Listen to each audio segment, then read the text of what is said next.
আইবিএমবি vocabulary episode 8-এ আপনাদের সকলকে আমন্ত্রণ জানাচ্ছি।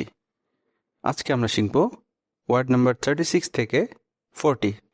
আমাদের প্রথম শব্দ প্যাডেস্ট্রেইন। প্যাডেস্ট্রেইন শব্দটা নাউন এবং অ্যাডজেক্টিভ উভয় রূপেই ব্যবহার হতে পারে। আমরা প্যাডেস্ট্রেইনের নাউন যেই ভার্সনটা রয়েছে অর্থাৎ পথচারী, এই শব্দটার সাথে অনেকেই পরিচিত, কিন্তু অ্যাডজেক্টিভ যে অর্থ সাধারণ বা নিরস, এই অর্থের সাথে আমরা অনেকেই পরিচিত নই। সিনোনিম কি হতে পারে? ডাল মানে নিরস। তাহলে এর অ্যান্টোনিম বা বিপরীত শব্দ কি হতে পারে? এক্সট্রাঅর্ডিনারি, অসাধারণ বা এক্সাইটিং। এ প্যাডেস্ট্রেইন মুভি প্লট, একটা সাধারণ নিরস মুভি প্লট। আমরা এভাবে প্যাডেস্ট্রেইন শব্দটা মনে রাখতে পারি। আমাদের পরবর্তী শব্দ ল্যাটেন্ট। ল্যাটেন্ট মানে সুপ্ত বা অপ্রকাশিত। এটা একটা adjective, present but not visible or apparent, অর্থাৎ প্রকাশিত নয়। ডরমেন্ট, হিডেন, এগুলো ল্যাটেন্ট শব্দের সিনোনিম হিসেবে ব্যবহৃত হতে পারে। তাহলে ল্যাটেন্ট শব্দের অ্যান্টোনিম কি হতে পারে?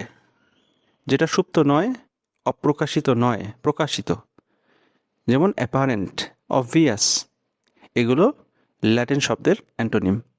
ল্যাটেন্ট ট্যালেন্ট মানে সুপ্ত প্রতিভা, যেটা আমরা বাংলায় বলি। আমরা এভাবে ল্যাটেন্ট শব্দটাকে মেমোরাইজ করতে পারি। Ward number 38, profound.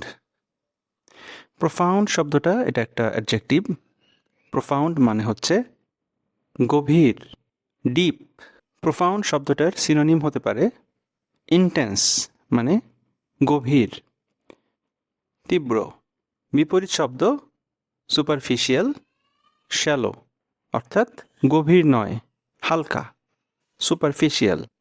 Profound respect, গভীর রেসপেক্ট, কাউকে আমরা গভীর রেসপেক্ট জানালাম, প্রোফাউন্ড রেসপেক্ট। এভাবে আমরা প্রোফাউন্ড শব্দটা মেমোরাইজ করতে পারি।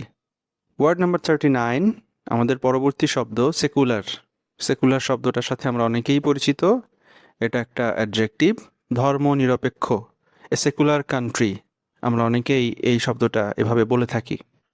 ওয়ার্ল্ডলি, নন রিলিজিয়াস, এগুলো সেকুলার শব্দের সিনোনিম হিসেবে ব্যবহার হতে পারে। অ্যান্টোনিম কি হতে পারে? Religious, sacred, secular drama, secular country. এভাবে আমরা সেকুলার শব্দটা মেমোরাইজ করতে পারি। আমাদের আজকের শেষ শব্দ ইউনিফর্ম। ইউনিফর্ম শব্দটা এটা খুব পরিচিত একটা শব্দ আমাদের। এটা একটা অ্যাডজেক্টিভ। ইউনিফর্ম মানে অভিন্ন, সমরূপ, কনসিস্টেন্ট। সিনোনিম কি হতে পারে? আইডেন্টিক্যাল। ইউনিফর্ম শব্দটার অ্যান্টোনিম কি হতে পারে? Diverse, varied. Traffic laws are not uniform, each state has its own variations. Uniform traffic law, আমরা এভাবে ইউনিফর্ম শব্দটা মেমোরাইজ করতে পারি।